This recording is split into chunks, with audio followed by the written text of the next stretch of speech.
Bugungi bemorimiz bizga Qorako'l tumani, Buxoro viloyatidan tashrif buyurdilar. Bularda bosh aylanish, quloqda shovqin, qon bosimining 250 gacha chiqishi va yurak sohasida og'riqlar bilan murojaat qildilar. Biz ularga stentlash amaliyoti o'tkazdik. Hozirda o'zlarini yaxshi his qilyaptilar. Keling o'zlari bilan suhbat qilamiz.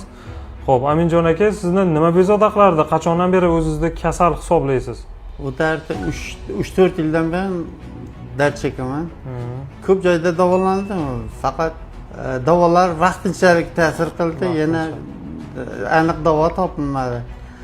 Keyin tavsiyam bilan Shohmet shifokor klinikasiga murojaat qildik.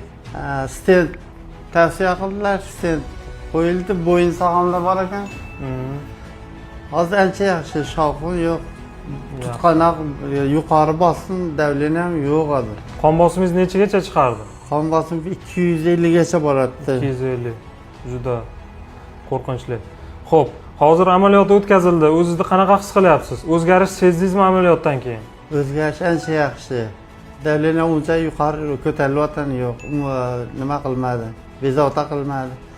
Quloqdagi shovrinlar yo'qoldi. Yaxshi. Hozir ancha yaxshiman.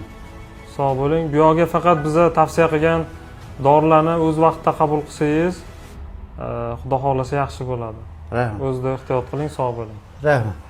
Sizda kasallik belgilari paydo bo'ldimi, davolanishni ortga surmang. Kasallikni oldini olish bu davolashdan ko'ra ancha oson, arzon va xavfsiz usul hisoblanadi.